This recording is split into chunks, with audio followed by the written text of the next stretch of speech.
Like if you had to give one piece of advice, or if you were able to give like a list of 5 things, to your kids, to give to their kids, to give to your great grandkids, to give to your great great grandkids, that can just pass along, and you guys can, have this wisdom, a family wisdom, right? But you can't give them like 90 things. You could only give them like 1 or 2 like main things. What would those pieces of wisdom be? Right? It makes you think. That's a tough question, huh? Yeah. What would it be for you?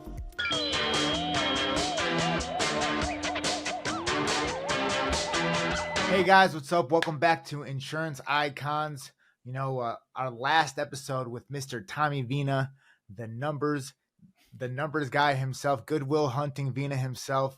We had to cut it short because Coach Vena actually had to head over to go coach some football with the kids. A true family man. Once you stack those residuals so high, it's time to break off and spend some of that time with your family. So now we got Tommy back. Lucky us, we're going to finish up the pod and kind of have a 2-parter to kind of give you guys just that extra value. So don't back say at that it. It's not generous. Back at it again. So what's up, Tommy? How you doing? How's today's looking? I'm liking the fit. Banana Republic knowledge got you looking fresh still. Yeah, man. Well, good to catch back up with you here, man. So, brother, let's hear about it. I mean, we were last week left off. We were talking about all that you were able to achieve in the insurance industry, and now everything that you're doing with the Vena organization. So now let's kind of transition a little bit into, something that I thought was pretty funny. When we were kind of looking at through some of the press that you had an article, and the article was in Crane's business publication. Yeah. So you had an article in Crane's business publication. And tell me a little bit about that and how you got featured in there. Yeah. Basically, when we moved into our neighborhood about 2 years ago now, the lady that was representing the sellers of the house, the real estate agent, she also lives in the neighborhood as well. She's awesome. Connie is like the person to know for sure. So I'm so glad that she was the real estate agent representing the sellers, because I was able to meet her. She lives in the neighborhood as well. So she said, if you need anything, give me a call. And we definitely used that lifeline a few times because we didn't know anybody moving in. So after getting to know her a little bit, a few months went by, and she said, hey, my buddy works over at Crane's Business Magazine. They're looking to do an article on families moving into golf communities. And you guys are a young couple. I figured I'd recommend, if you guys would be interested, they'd like to come interview you. So so I said, yeah, sure, we'll do it. And the article was about families that moved into golf communities, but they didn't golf. So so that was me. She knew I didn't golf. She's like, you'd be perfect for it. Right. So they came over, asked you all kind of questions like, what really attracted you here? Since you don't golf, most people would move in a golf community so they could use the golf amenities, and you didn't really do that. And, I said, well, it's just, number one, it was just a beautiful neighborhood. The community looked pretty nice. There is a country club in the neighborhood that you can still go to, and that was pretty attractive. You don't have to golf to go there. So we go there for the social membership, swimming, tennis. The kids get to go still.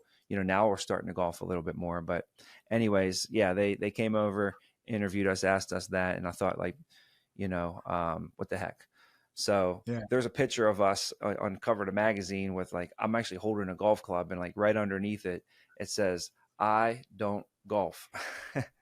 Yeah, we're gonna have to pop that picture up there, show these guys that image. It's pretty luxurious, I would say, and definitely a great piece altogether. So definitely check out the article, guys. With that, I have to say, coming from an athletic family like yours, I'd have to imagine you guys are pretty amazing at golf at this point, almost like probably like Tiger Woods and a young Tiger Woods with you and Tommy Jr. You would think I'd be out there a lot more, man, but we're still starting the agency right now from scratch. So if I'm not grinding and pouring into the agency and getting the organization up and running, I'm pretty much pouring into the family. And I'm coaching football, and then as soon as football is over, it goes right into wrestling, and it's just intense. It's super intense. So I don't really got time for golf. That's why I say I wish, somebody said, "What do you do at your free time?" And I wish I was like, "Man, I would golf all the time." But that's not the case right now. Maybe one day. Seems like that's the thing to do around here, is to get to that point. So, Yeah. that's like it's like a different language out here speaking golf. I'm not really too hip to it, but I'm working on it. I'm working on my game. I got to get some new Yeah. irons, right? But I'll get out there for sure. I'm pretty confident this, okay? And you could quote me maybe one day, 10 years from now, you'll see me, breaking some records or something. But when I pour into golf, I bet you I'm going to be pretty good. That's just the bet I got. I feel like I'm pretty going to be okay if I give it the attention that I give other things in life, and, it just takes a certain level of attention to be successful at it and dedication and whatever. So I'll be able to have the time to put into it. I think I'll be able to get my handicap down, as they say. I mean, I could only imagine, bro. You kind of have that Tiger Woods kind of build to you. You know what I'm saying? Like kind of lean, but still, I don't know if I'm not still big as got him. that. He's a big dude, Oh, you big dude. Yeah, I would think Very so. He looks pretty big. So Yeah, I wonder how big he is. I'll have to look that up here in a little bit. So, Tom, you've been doing pretty much a natural at the podcast the whole thing since you've been on. Insurance Icons here with me. Tell me a little bit about how you've been growing in the podcast community, and a little bit how you've been growing with your own podcast, Recession Proof. sure, yeah. So the idea around that was, obviously a podcast. It's work. It's extra work. It's a lot of work, right? And there got to be a reason and a purpose behind it. And for our business, for our agency, for our organization, we wanted to have a podcast that was pretty much built around our agency, our culture, our people. It's about our people. It's for our people. It's for our team. It's about our team. And if you're Mm. new and you're coming in and you're like, I wonder, who's on the team, what they're all about, what's this person's story, you can kind of tune into the individual podcast and be able to use that as an internal source, but also it'll be open to anyone because there's going to be valuable information within that.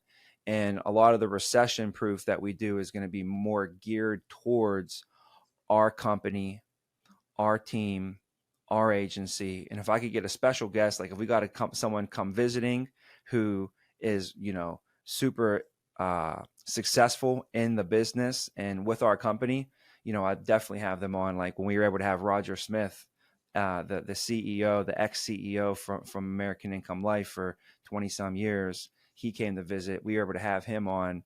That was awesome because now all the people that join our agency and are interested to learn more about the opportunity, they get to hear like a little bit more than just a commercialized, you could get behind the scenes and really hear these people's stories.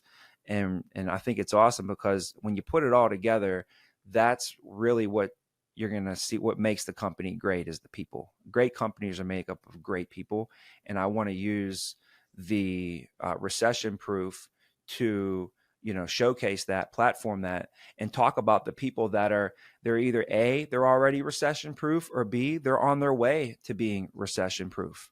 Like obviously, do you think a recession is going to bother Roger Smith? I don't think Probably so. not. It doesn't matter if there's a recession or not. He's set for life, right? Because he built Yeah. into residual income. If I can get a person like an Eric Giglione, his story would be someone that I would want everybody to hear that came into our organization. Because here's the thing, okay? If you were to go play in the NFL, right? I'm Yep. sure you probably would know who Joe Montana is. You probably would know who John Elway is. You probably would know who Tom Brady is, right? 100%. Like you Yeah. can't be in the NFL and not know who Vince Lombardi is, right? No. That's the trophy you Great. play for every year, right? Yeah. Hall of So Famers. so why would you come into a business and we have walking, talking Tom Brady's, John Elway's, right? Tommy And Vena. and Joe Montana's and people that are doing it and people that have done it and they're Hall of Famers, but you don't know who they are.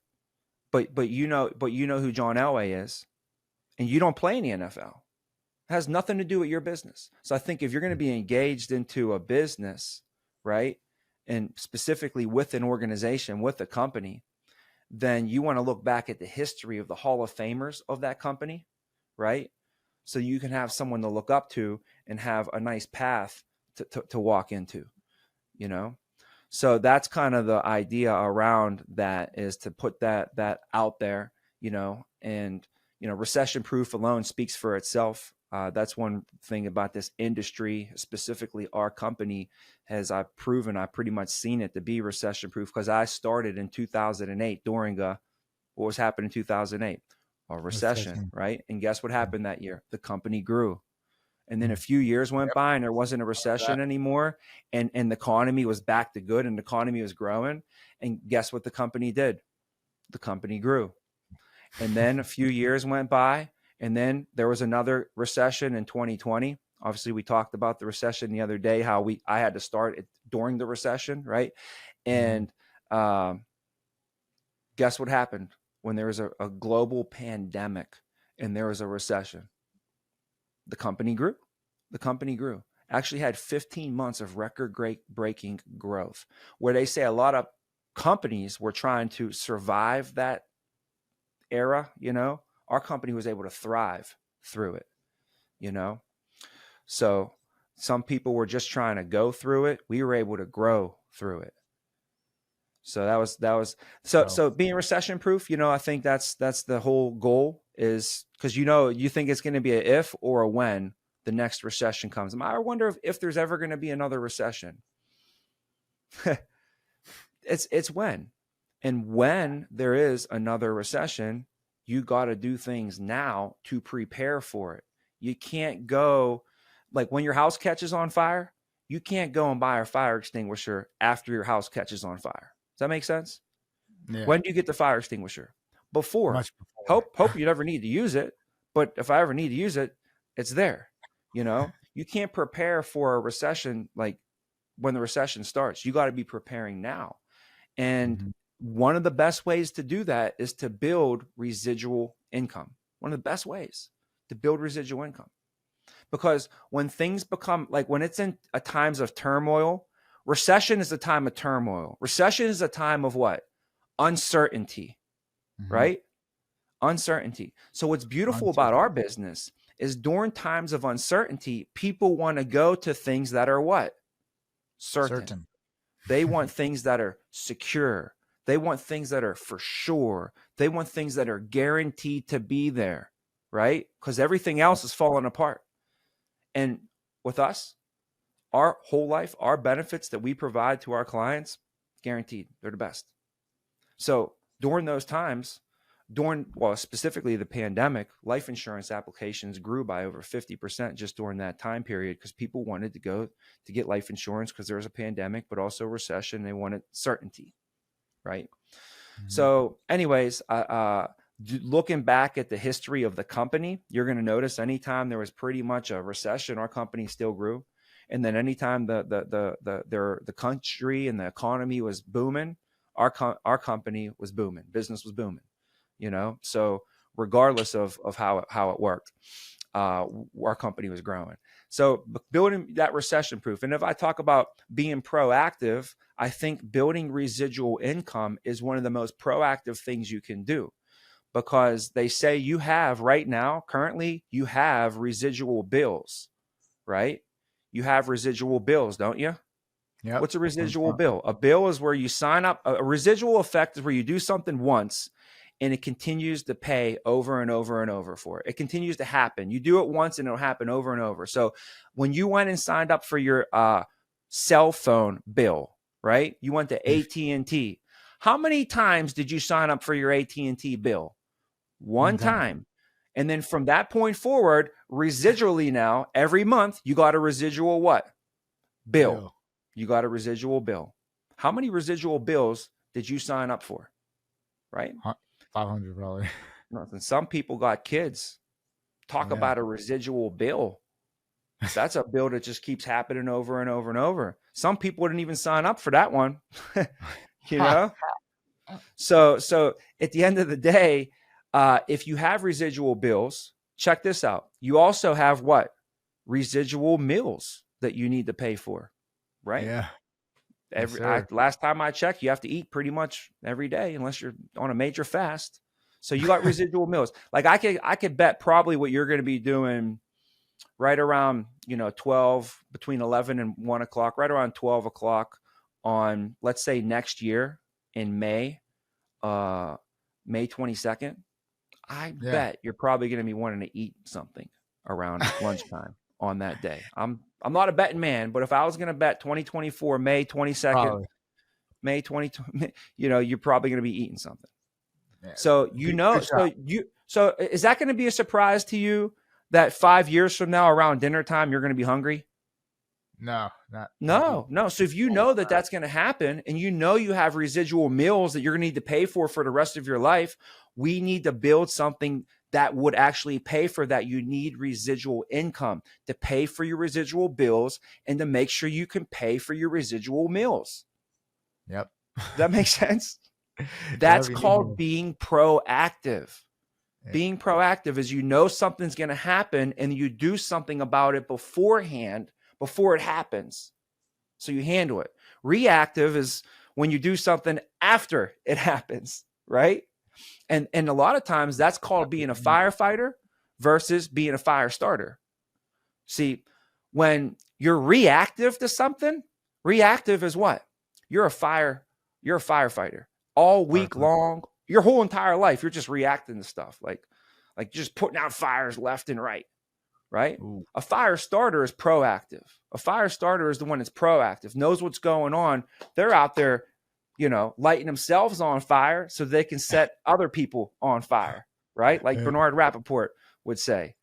That's So anyways, that's what I'm trying to say is residual income now is something I'm trying to get the word out. So you talked about podcast. I want to have another podcast that has a wider range of people, not just AIL, Globe Life, insurance, not just that, not just Vena Organization people. Yeah. We want to have one that's wide range, just of just anybody that's massively successful or has any sort of success that they can talk about of value.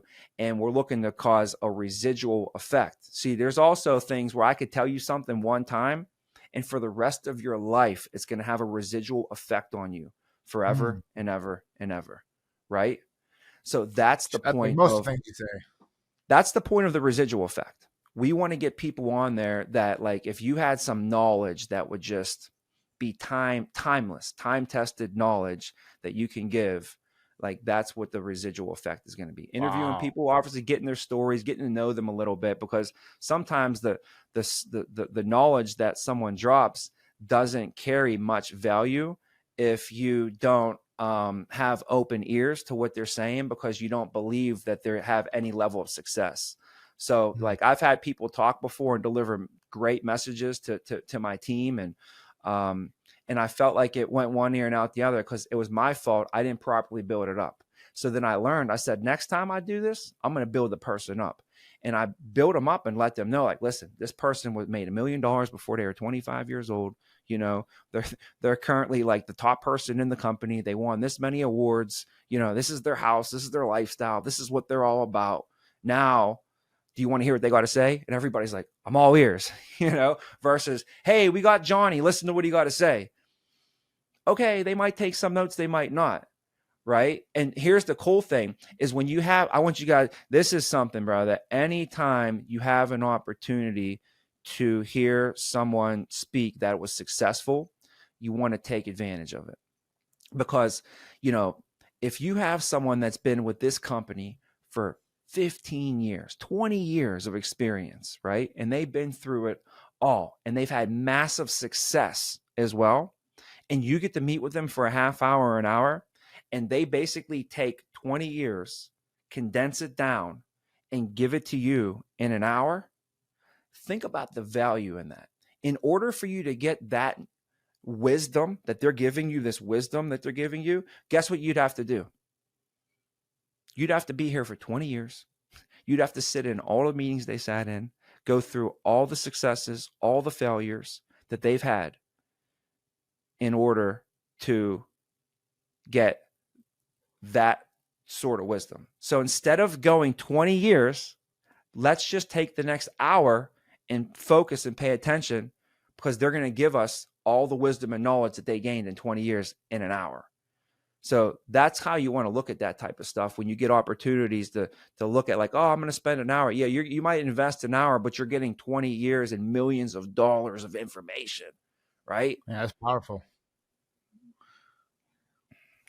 No, So absolutely. I mean, I think when you say that, Tommy, it's like I think one of the things that you said that already is having a residual effect in my mind was just, what you said about, that when you hear something powerful, it has that residual effect in your mind, right? Like you hear it over and over again, right? mhm. So I think that's a great concept for a podcast, and I'm really really excited to see some of the guests that you have on there, and looking forward to helping you get that out for sure.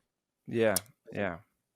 I mean, what's a So good question? What's a good question? I think a good podcast question is something like, I don't know, like if you had to give one piece of advice, or if you were able to give like a list of 5 things, to your kids, to give to their kids, to give to your great grandkids, to give to your great great grandkids, that can just pass along, and you guys can, have this wisdom, a family wisdom, right? But you can't give them like 90 things. You could only give them like one or two like main things.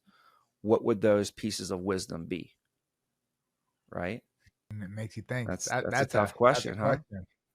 What Yeah. would it be for you? Off the top of my head, you know, man. Um,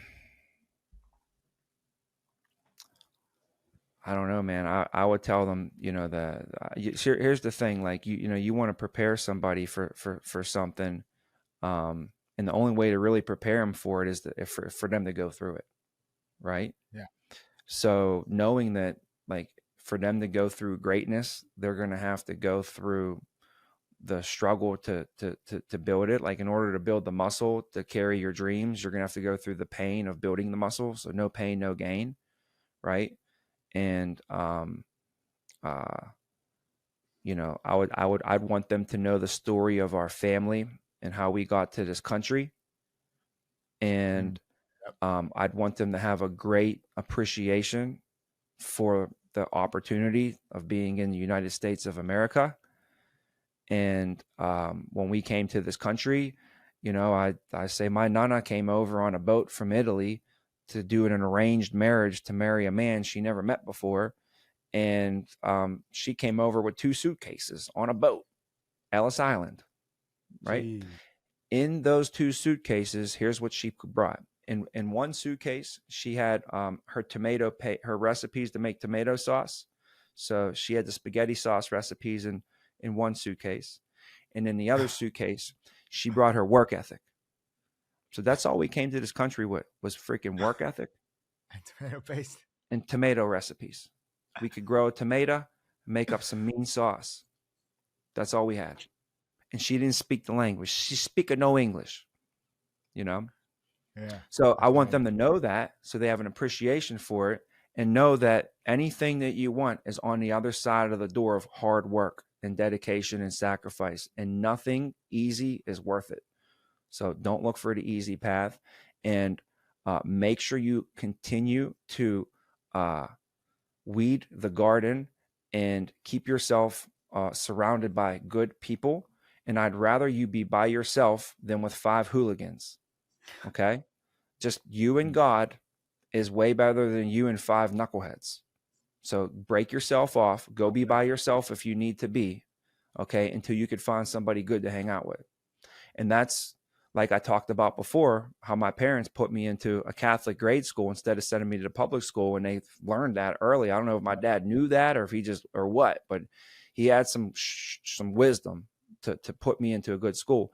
And now I look at the neighborhood that we live in. I look at the school that we're in. And I look at the people that we're surrounded with. And I'm like, this ain't going to guarantee anything, but it's going to put them in a better position to be successful. If my kids are living in a neighborhood with a bunch of millionaires, then what do you think that's going to have an effect on my kids in the future? Right? Yeah. I think they say 99% of success is just the people that you surround yourself with. So it's not, I don't want to say how can you lose, but how can you lose? How can you lose if everybody that you literally talk to is a millionaire that you even talk to? How can you lose at that point? How Right? do you lose? Here's what you need to do. You go find the people that are billionaires now, right? That's the Yeah. next step. And Eric Giglione always said that. He said, hang around 5 millionaires, eventually you'll be the sixth, right? Yep. Then he said, but if you want to get to be a billionaire, you better go find 5 billionaire friends, And then I heard the saying, I think it was Denzel Washington. He said, if you hang around at the barbershop long enough, eventually you'll get a haircut, right? Love that. So we just got to put them in just a good environment of people, right? People. You would think like people. Why would all these other people have an effect on me? I should be able to control my success. It's crazy how the world works, right? People need people. Like there's a book called The 7 Habits of Highly Effective People by Stephen Covey. And he says there's 3 parts to your life, right? The first part of your life is called the dependent stage. Think about it. You're a baby. If your parents don't feed you, you're stuck, right? Yeah. And then, right? And then eventually though, when you're a baby, you get to grow and eventually you become what? Instead of dependent, you ever see the baby that you're Independent. trying to feed and then they're like turning their mouth and saying, no, I want to do it myself, right? Mm-hmm. Because they want to be what? Independent. Independent. They don't want to be dependent upon you anymore. So stages go by where the first stage is dependency, but eventually the child becomes independent, which they're fighting for. They want to fight for their right. They want to be independence, right? They want to lock on their door. So the kids get older, they become independent. And Yeah. here's the sad part, okay, is for the rest of a lot of people's lives, they just keep fighting for their independence. Okay.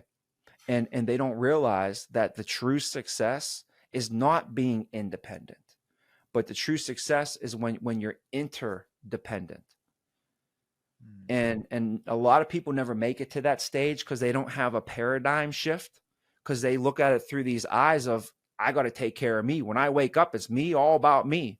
And we're human beings. So, you have that innate nature of self-preservation, right? Look out for numero uno. But you really got to think that in order to be truly successful, it's not everybody being independent upon themselves. What if we are all a bunch of independent people, right? We need to become interdependent and know that my success is dependent upon your success. And together we can be better.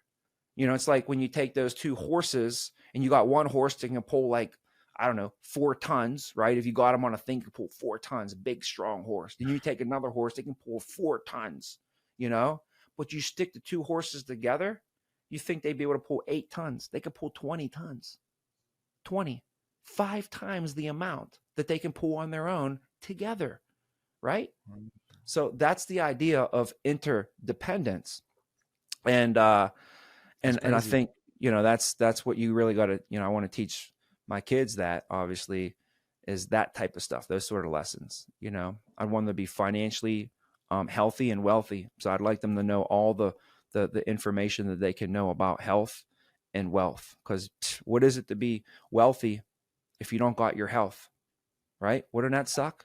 Wouldn't that suck? You spend your whole life pouring into your business and making all this money, but you pour no time thinking, training your body and staying healthy. So now you're 50 years old and you don't get to enjoy it anymore because your body's deteriorating on you, right? So, I'm always trying to look for what's the new thing, what's the new, right? How can I increase my current situation? Everybody has a healthy lifestyle that they live, whether it's a 0 or a 10, you're still somewhere on the healthy lifestyle scale, right? And how can I get that? If I'm at a 5, how can I get to a 5.5? Okay. You mean I heard that if you get sunlight in the morning, the first 45 minutes to an hour of the sun comes in at different rays of wavelength. Light is a wavelength, right? So the Mhm. wavelength of the sun in the morning is different um, for the first hour. And for some reason, those rays charge your body more than the normal sun rays that come out, where everybody else is up. So I Hmm. just read that recently. Let's try it out. Let's try it out. Maybe that can get me another, 0.2% of vitality, Let's go. right?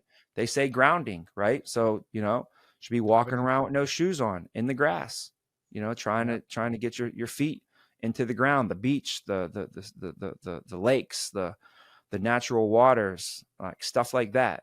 Are you into But that longevity and kind of like that like well, are holistic you into healing? dying young or what? No, I'm Let me, definitely. it's like, are you into living long or dying young? Like, what do you like? Like, no, you know what? No, I'm actually, I'm into the whole thing. I'm trying to die as fast as I can over here. That's what I'm saying. trying to trying to finish the No, game dude, if quick. there's a little tip or something, anytime I could catch something from someone who's 100 years old and they say, here's what I do, I take it, Chinese guy saying, a Buddhist guy, Yeah. an old lady, right? There's all kind of What stuff about that goes into fasting? it. You, Hey, you you know, want to make a great cake? There's a lot of there's a lot of ingredients that go into an amazing meal, right? So if Mhm. you want to put together a long life, it's all kind of stuff. There's relationships. You got to have relationships. You got to continue to be learning. You got to stretch every day. You got to stay active. You got to be active. Your mind got to be active. Your body got to be active. You know, um, the health food. There's just certain foods you got to eat to keep inflammation out of your body. Because if you get inflamed, there's cancer. Right. That's where stuff can start to break down. There's just certain things that they found cellular wise that you can regenerate your cells more, which can help, Fasting. long, yeah, fasting helps that. There's an NAD and NMM. So I went and got these NAD drips. They weren't cheap. It was like $750 a session. You had to do 5 of them, right? And I'm Yeah. afraid of needles, so I made my dad do it with me. So me and my dad dropped like $3,500 each and sat in these chairs for 10 days, every other day with this thing going in. And they gave you the NAD. I don't even know what the NAD plus is, but it's supposed to take Yeah. your cells. And the way he described it to me, he said that if you look at your cell, there's like 2 parts to it. There's a Danny DeVito and there's an Arnold Schwarzenegger. And some of Oh those shit. cells, the Danny DeVitos are taking over. You ever saw the movie Twins? That's what it's Yeah. basically. Okay, Yeah. Yeah. Yeah. Yeah. so it's like that. That's what happened. These cells are kind of being ran by Danny DeVito. He says when you do the NAD, it flips it, and now it puts the Arnold Schwarzeneggers in charge. It makes your cells stronger, younger. And I did it, and I felt good. Like I Danny haven't DeVito really, from Batman. I hate saying this stuff, but I really haven't been sick in years. Really, I got like 3 days. I got knocked off my feet last year during football season. Missed 2 practices. Oh Um, yeah. but What that about was pretty much it. no COVID? You didn't get no COVID? No, no, thank God. Thank God. No, I haven't had I mean, years, like Yeah. at least 3 or 4 years now. I haven't really had any major illnesses. But here's what Yeah. happened. I That's stopped, good. I God stopped bless. taking things That's that I was good. allergic to. So I highly Mm. recommend you do this, Peter. If you haven't done this, okay, you got to do this. You got to go Okay. get Okay. tested for your food allergies. Everybody has them. I Not was about to everybody. say So you I might get go get tested once tested and a you month. might have no allergies, which you are lucky. You could eat whatever you want, right? Me, Yeah. I got tested and it was a sad day when those results came in because like a lot of things that I was eating on a daily basis, I was allergic to. Could you imagine that? So Wow. my body was constantly inflamed. I didn't realize it. And the worst part was my gut was inflamed. And the gut is right in the middle here. And everything Yeah. on the outside starts from the inside. So they said that I was allergic to, get this, and nobody believes me, coffee beans, coffee and espresso beans. Ah. I'm like, well, what about espresso beans? Like, nope, both of them, can't have them. You're highly allergic. Highly allergic. I was in the red Yeah. for that. So, What? being allergic to things, there's like red, yellow and green. Green's good, yellow, you're kind of, and then red, you I'm got to stay definitely not away. allergic to coffee. I mean, dude, check this. Coffee, okay, allergic to coffee. Then eggs, right? Milk, dairy, sugar, hazelnut, right? And guess what I had pretty much every day? I'd work out in the morning and I would smash 2 eggs, 3 eggs. I'd eat them in the mornings. I'm allergic to it. And then I would eat it with some wheat bread to give me some carbs. I'm allergic to that. And then I'd have a coffee with cream and sugar and sometimes hazelnut. I mean, I was crushing myself in the mornings, not realizing what I was doing to my body. I Yeah. stopped drinking coffee ever since I took that, probably 3 years now, pretty much stayed off coffee, you know? Yeah. And I've had more energy. Fasting and not drinking coffee, have plenty of energy. What kind of Never. fasting? Stop at 8 and start at noon, so Intermittent 16 hours fasting. off and 8 hours on. And I try and do that for, you know, every day if I can. What's the big deal? The only time I won't do that is if it's like Saturday night and we're out and there's a party and they got some like mean catering and you know what I'm saying? I'm not gonna no, I'm on a fast today. I can't, food comes at 8 o'clock and I'm like, you know what I'll do is I'll eat until 10, 11 if the dinner goes, if it's a late night dinner, which I'm a late night dinner guy. If you put me in Europe, I'd be fitting right with those guys. I'd fit right in. I could sit at the dinner table from 8 o'clock at night till midnight, every night. Just sit there and eat and hang out and talk. And that's some European lifestyle type of stuff. So, but if I did do that, I would make the fast go longer the next day. So I'm supposed to stop at 8 and start at noon. I would just stop at 10 and start at 2, and still keep the fast going. And that helps big time. Fasting. Have you ever fasted like 24 hours or longer? Not on purpose, but I've done it before just because I was just running around, grinding, flying. I think, one time we were flying, the food was so bad, I chose rather not to eat than to eat. And that's another thing is sometimes people are like, I got to eat, and they'll just eat anything just because they're hungry. And I've been there before, but I've tried to train my mind to be like, if it's not good, don't eat it. Just don't eat until you get something good. Right. Just like hanging out with people. Right. Like you don't got to hang out with just anybody. If they're not good, go by yourself and don't hang out with anybody. If the food's not good, just don't eat it and wait till you get some good food and then eat that. And then guess what you get to do? You get to fast even more. So it's a mindset flip. You're like, oh, you just get to fast more. That's good for you. Versus you feel that burn in your stomach sometimes and you're like, oh no, I need to eat. This is not good. Versus another person is like, I got that burn in my stomach. Yeah, this is good. I'm fasting. It's just a mindset thing, That's what I try to tell my little brother is that I don't think we're supposed to eat every day. I don't think we're supposed to eat all the time, 3 meals a day on clockwork, blah, blah, blah. I think some days, just like how you won't make a sale, that's natural, right? Not to make a sale some days. Some days it's natural not to get a meal, right? Oh, you were so busy, or oh yeah, you didn't catch the buffalo, right? Like that's how our ancestors were. Sometimes you didn't eat, but somehow Western societies be like the one thing that we're never missing. Like, yeah, you might not make a sale, yeah, you might miss a workout, yeah, you might not make love to your wife one night, but one thing you're never not doing is you're not going to miss breakfast, lunch, and dinner, and the snacks in between, and that's how we get so big, right? I've had such a problem with obesity, which is like a chronic disease, right? My whole life, from diet and from knowledge that wasn't relevantly, available. So it's like I see my little brother a little chunkier and I'm on his ass. Like I remember in prison, I learned that the hard way that, you got to get in shape if you want to be considered, really to be, like a standard man, I would say, right? Like, like in prison, you're getting bullied heavily a lot if you're a chunky fat person. I wouldn't, and I think I could say fat because I'm fat, so I don't know if that's a Hey, so, it is what it is, man. It's your podcast. Right.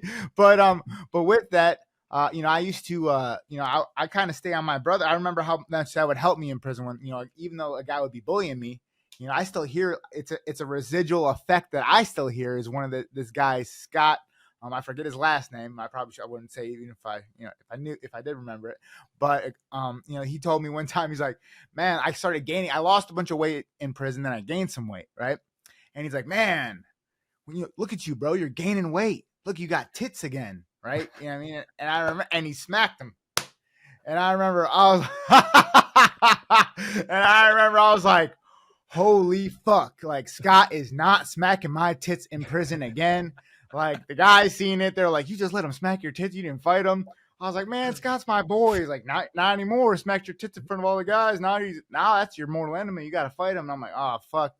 But I didn't end up fighting him because Scott had, I was about to go home soon, and you know what I mean. But in the end, it's like you need some of that, that push, and you need to be able to really to get down and not eat sometimes, and let your body have those moments where it can feel all of the full spectrum of what it is to be hungry or full, right?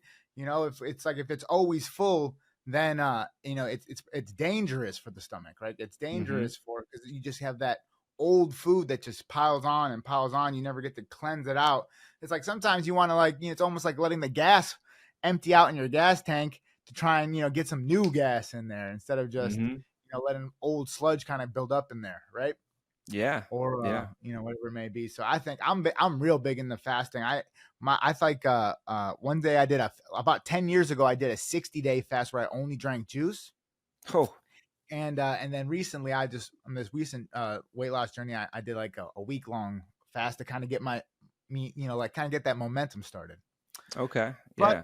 you know, I appreciate you talking about fasting time. I think that was something I was definitely really interested in, and it makes sense that a man that many would consider to be the super genius of all globe would be fasting and taking care of his health on that next level. Where did you learn about fasting? I think we'll leave off on the fasting. Where did you learn Sure. about fasting from? So I went to see a specialist, who's not a doctor. He's a doctor, but he's also like like a holistic doctor. And Okay. he's the one who first of all told me, number one, you got to go do a food allergy test. Is the first thing he did, right? To make sure I'm not putting stuff in my body that's causing inflammation, right? Yeah. The second thing that he told me to do is I need to fast, because I need to clean my body out. I need to, he basically said, the way he described it to me, he's like, think about it. As soon as you wake up, what does everybody do? Eat, right? And then what do they do all day? Eat. And then right before they go to bed, a lot of people are still eating. They're eating from the time they wake up to the time they go to bed. So all day their body's trying to digest this food. Okay. On top of that, they're eating foods that are causing inflammation in their body. And like I was eating healthy, like I was eating organic everything. Like I told my wife knew. She's like, don't even bring it in the house unless it's like super clean organic stuff. So I was eating it, but it was still the wrong stuff causing inflammation. Think about people that aren't eating organic and clean foods. So all day they're eating, like, I don't want to say like, Pizza Hut or a Burger King, or Raise even if you chips. just go to the burger joint down the street that's not Burger King, it's still a freaking hamburger with French fries. Like I love hamburgers with French fries. Like probably my top 5 favorite meals of all Yeah. time.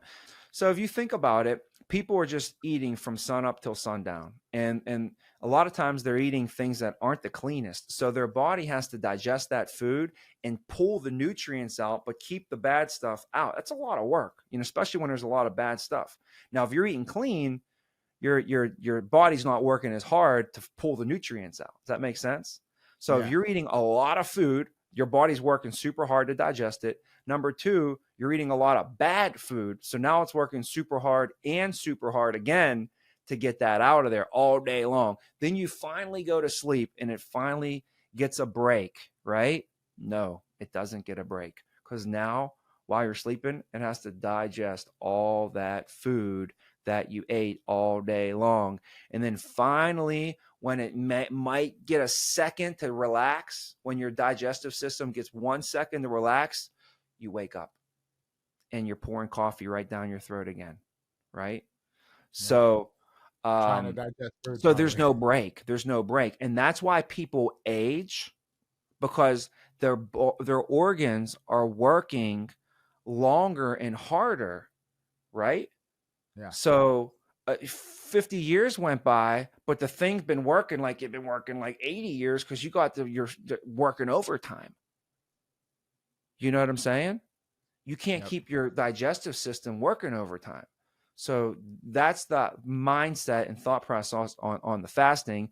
So the doctor told me to, obviously do the food allergy, do the fasting, and then he told me to take the NAD, and I did, and felt good since. 3 years has been gone by since I've done that. I got to continue to take the NAD, which I haven't. I want to get back on it. Just moved out here and got busy working. So Have you ever done any tests before or like anything like that? That's for something what? that's like so Like blood work? test. No, like so testosterone is what I'm Oh, referring to. testosterone. No, And I've done yeah, nothing with testosterone. I got tons of energy. I don't think I need any testosterone. You know what I'm yeah, saying? I'll probably be like trying to rip like phone books in half or something. You know what I mean? I got yeah, enough energy. I can't even sleep half the night. I'm yeah. trying to do stuff to like burn my energy. This morning I was up. Geo came out here. We worked out at the house. We were bike riding 7 o'clock in the morning out here, through the Oh wow. neighborhood, through the golf course. It's beautiful. And then we worked out, and then we did a swim. Then we did Oh, let's shake. go. Did our green shake, did protein, and Yeah. by 8:30, I was on my first call, rocking it. Yeah, I was thinking like someone told me about it and they were talking about like how it basically helps your body stay young, right? So like a lot of these guys are taking it because it like helps your organs recover faster. It helps um it has like the human growth like hormone in it or whatever. I don't know what it is. Where it's like Yeah, it helps it's like the miracle drug that can help you stay young, they're basically saying.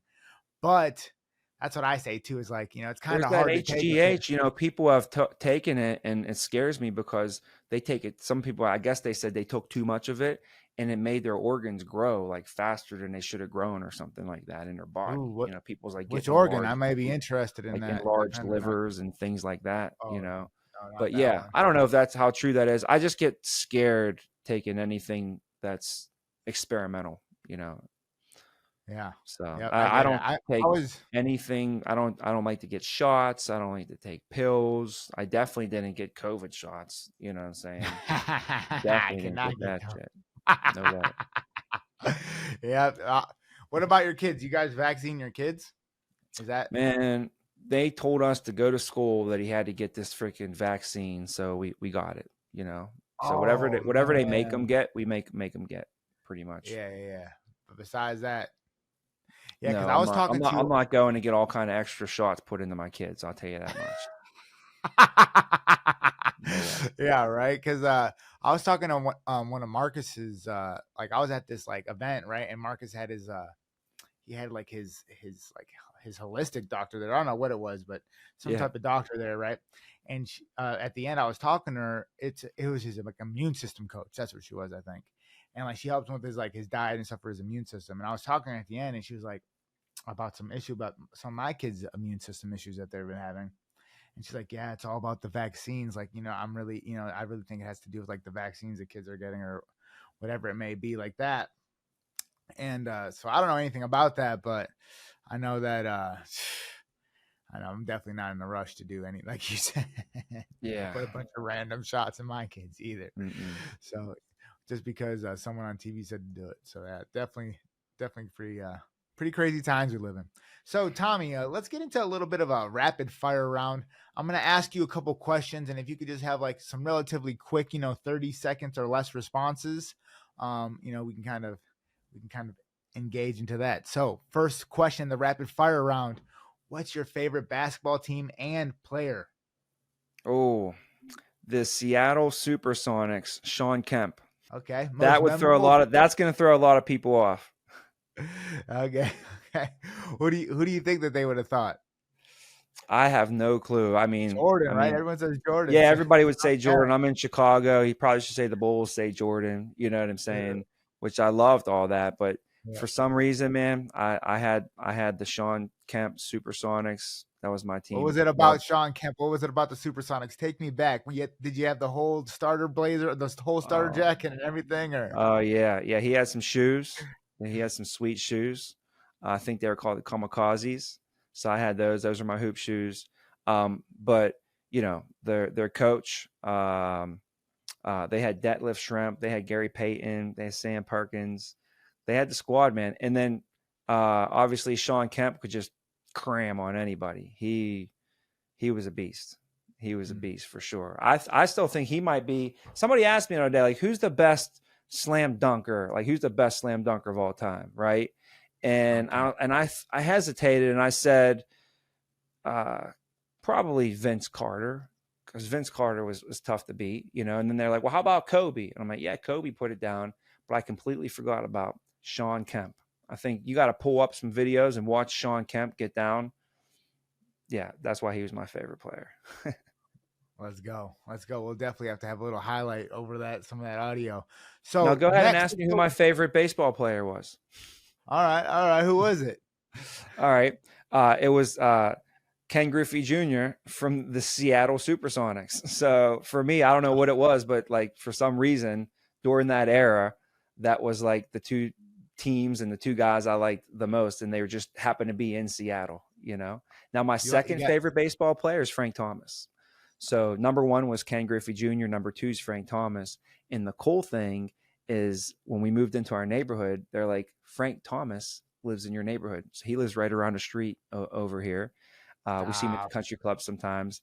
Tommy went to school with his daughter, so they kind of know each other. So we ran into him a few times, got some pictures with him. He's a super nice guy. But yeah, I mean, that's pretty cool. Growing up, Frank Thomas is like one of your favorite people of all time, and then you get to grow and, you know, live in the same neighborhood as them. When you move to Chicago, you don't know where you're going to move. And then all of a sudden, Right. I just end up moving in same neighborhood as that guy. So that's pretty cool, you know. Yeah, no, that's amazing, man. It's amazing. You ever tell him how big of a fan you were? Yeah. Oh, yeah. I talked to him about that. You know, I told him how I grew up in Pittsburgh. I was, you know, obviously going to a lot of Pirate games. Told him how I saw him at the home run derby over at, I think he had the longest home run at the home run derby that I went to, Hmm. because the All So, Star what was game your? 1994 was in Pittsburgh. Oh yeah. Yeah. Who'd you go with? Your dad? Yeah. Me and my dad, 1994 All Star game was awesome. Man, that's awesome, brother. Nothing like a Yeah. good old father-son memory. Yeah. So, talking about memories, what was the most memorable moment from playing football in high school? High school, okay. I just talked about this the other day. My senior year, we end up winning our conference, and it was a great year, super fun. But the second game of the year, my senior year, we're ranked number 10.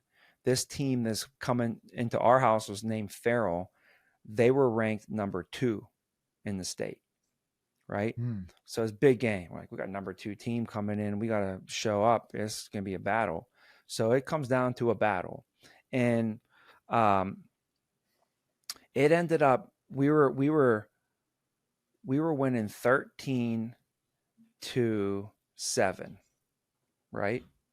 Yeah. And there's like 4 minutes to go in the game, and the team drives down the field, scores on us. Now it's 13-13. And they get to kick an extra point, right? So I lined up on the edge and I said, I got to block this. I never blocked one in my life. There's the only one I've ever blocked in my life, I swear. I fly off the edge because I was a cornerback on defense. So my job Yeah. was just to fly over the edge and just basically just do the old layout, right? You know, you see the Uh-huh. guys laying out to try and block those extra points coming in off the sides.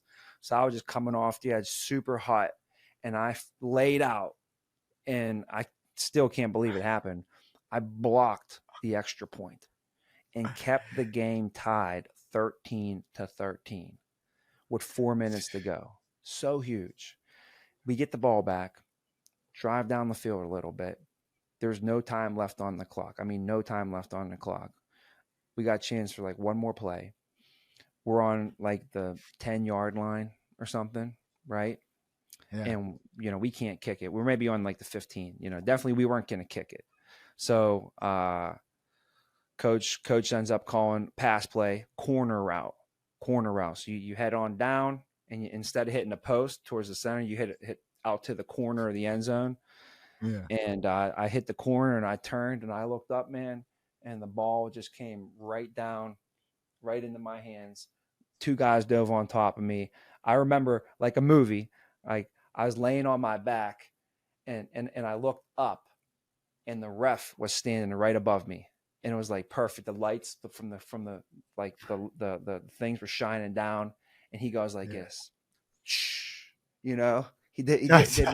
did one of those, right?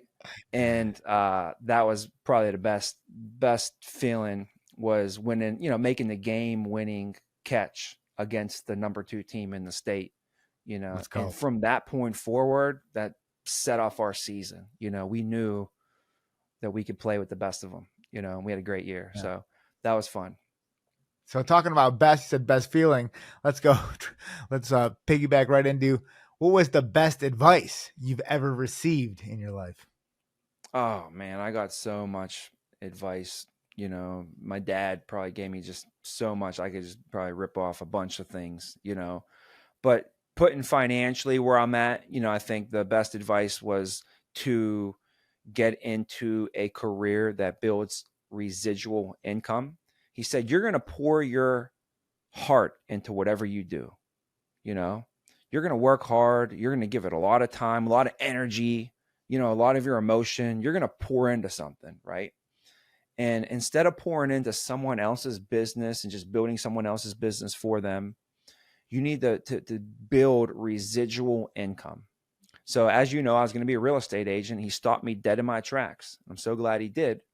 And he said, you need to get into something with residual income. And he told me to get into the financial services industry. It's not going to be easy, but all you got to do is last. Just be there 20 years from now and you'll be successful. And that was 18 years ago, right? 18 years ago. I think worked out pretty well. I just lasted. Do you know how many people I saw quit? You know how many people quit? Here's the thing, dude. If you want to win, there's the one rule winning. You can't quit. It's number one rule winning. That's it. Can't quit. Right? Yeah. So I like to say, over the years, if you're in the financial services industry, you're going to see people who come try it out, right? You don't just try out the financial services industry. The financial services industry is going to try you out. And if you're lucky enough, it'll keep you around for 20 years and pay your residual income and set your family up for generations upon generations. Yeah. So with that, what advice would you have to someone that's aspiring to maybe be in the financial services industry or in the insurance industry, and to be, and maybe one day find themselves to have the same type of success you were able to find? Yeah. Well, you got to do things for the right reasons. So, if you're in it for yourself, that's great, at the end of the day, but you really, you're not going to go as far and have the longevity in the business if it's all about you. So you have to have a purpose of helping others. And in the financial services industry, that's exactly what you can do. That's what you're here for. So the reason I got into the financial services industry, because I wanted to help people and I wanted to use my skill sets and my knowledge to do so. Right. And I was personable. I liked helping people. I liked talking to people. I liked working with people. I liked money. I liked finances. I felt that a lot of people's problems stemmed from finances. Think about when people go to bed at night, what they're stressed about: health and wealth. Those are the two things that people can't sleep. Either there's something sick going on, there's health issues, they can't sleep, or there's wealth issues going on. They're worried about their money. I'm not a doctor. I wasn't a doctor. That wasn't my gift. Okay. So if you want to help someone and you can't help them with their health, right? I figure, why not help them with their wealth? So I wanted to help people with that, with I figure, I know divorces, a lot of divorces happen because of finances. I felt like I was keeping families together. I was giving people hope. I was relieving their stress. One of their biggest stresses in life was finances. So I felt like I was helping people a lot, and that was really, really important. So if you get in the financial service industry, at the end of the day, if you just help enough people out, you're gonna be fine. You'll be fine. If you help enough people get what they want, you'll get everything that you want and even more. That's Zig Ziglar's quote right there. I got a quote from our company. I don't know even who said this, but they said that the it's all about serving our clients here, not selling them. Right. So if you're here to serve and help people, and you're able to serve them and provide great service, the more people that you serve, the more income you're going to make. And the Hmm. less people that you serve, the less income you make. They said like this, the more clients you serve and the better service you provide, the more income you're going to make. The less clients that you serve and the less service you provide, the less income you're going to make. So if you're not helping a lot of people and the Makes people sense. that you are helping, you're giving them poor service, that's going to not be good. But if you're helping a lot of people and all those people that you're helping, you're giving them great service, that's probably why you're having success. So it really just comes down to helping others. So you got to just keep that in perspective when you get into the business, and then you want to get some good advice, man. A rising tide raises all ship. So, I would just get with a company that's growing and that has proven to have the results that you want to have. Like if you're telling me you want to make $1 million in 4 years, that's awesome goal. That's a great goal. I don't know many people who graduate college and make $1 million after their 4th year graduating college. I don't know where that happens. But I do know it happens here at American Income. It happens. So if that's your goal, you need to find somewhere where that actually happens at. First of all, that happens here. So Yeah. that's what I'm saying. Like, you want to get, but if you're looking for something else, I don't know, it depends on what you're really looking for with your career. I would tell them that I was a jack of all trades and a master of none. So I thought it was cool being a financial advisor. I thought it was cool to offer all these products and do annuities and do universal policies and have all these investment options for my clients, right? When I was a jack of all trades, master of none. And most of my clients didn't need 99% of all the stuff I had to offer them anyways. They just needed to save money and put some money aside for their family in a real basic situation. All that fancy stuff is exactly what it is. It's extra, So, that's why, I got into the financial service and just thought I wanted to manage money. But managing money means you got to do what? Manage money. You think that's easy? Go ahead. Watch what happens tomorrow when you wake up and the stock market's down 10% and your phone's blowing up and everybody's money's going crazy and you don't know what to do and you can't. But you were going to go camping this weekend. Yeah. Think about Yeah. that. Right. You know what? I'm What I cool. would do in that situation, Tommy, is I would actually hit up AI, and so that kind of segues me into my next section. Is what do you think the future of insurance is? What do you think the future of insurance is with AI now coming into play? What is the technology going to play? What type of part does it play in the future of insurance? I've seen how much it's played in the last couple I of years got just some with ideas. virtual. I don't want to divulge them right now. I have some ideas that I don't want to put out there. Okay. Just because I have some ideas what I want to do with AI that I think can really Yeah. help the game. But I mean, it's evolving right now. I get calls from all these AI companies right now to say, let us use your AI to help you set more appointments. So I know people are like using AI to set more appointments right now, right? But I think it can get a lot more sophisticated, to where there could be like just an avatar that you meet with. I don't even need to meet with you anymore. I make an avatar of myself. I teach my avatar all the stuff that I need, that I know. And then now I got 2 of me. But my second part of me can be at 90 places at once. It's Right? crazy. Maybe you could help me do that, Pete. Maybe we could do that. All right. I'm down. I think they have camera. You take a bunch of pictures of yourself, then they make an avatar Yeah. and then it looks like you, right? They already have most of that And already then you built just into AI. program it. You just program it Yeah. to say like, here's all the stuff that Tommy says. Here's all his scripts. Here's everything. Here's boom, boom, boom, boom, boom, boom, boom, boom, boom. If the client ever asked a question, it would be verbatim exactly how I would want it answered. They So I already have most could of meet it. with clients everywhere. That's crazy. And That you just think like they already have most of that, and then like in a year or maybe like 2 years, it's going to be perfected. Like it's just getting so good so fast. Yeah. Man, it's crazy. Well, hey, Tommy, thank you so much for joining us on Insurance Icons. Can you give us some, maybe some final thoughts, or where some of our listeners can find you on, not only maybe your Instagram or wherever you're most active on social, maybe for your podcasts on, recession proof and your Well, residual you effect. might have been able to help me out with that a little bit more. What you think the best would be, but it's I have no. I use Instagram. I don't really use Facebook, but everything gets tagged to that as well. So Instagram, Facebook, mostly. We got our agency up though. Our agency, Vena Organization. That's on Instagram. It's on Facebook and TikTok. So, and we have a YouTube channel, which there's just thousands of videos on there already. After 3 years of being in business, we got thousands of videos on our YouTube page. So there's tons of stuff to get in touch with the agency there.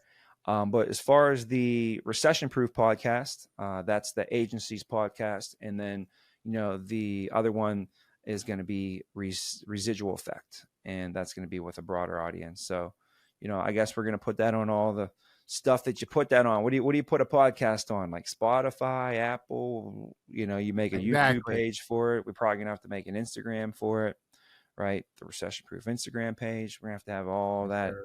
running on the side. Probably, unless we No, don't. I don't know. I no, don't know we the do. strategy behind that. It's your department. Yes, sir. And I'm glad to do it. I'm glad to be there with you to help you get it out there. I think there's so much valuable information, especially that you got, Tommy. I was really surprised about all the fasting knowledge that you had. I'm super, super adamant about fasting and really learning how to eat, not just what to eat, right?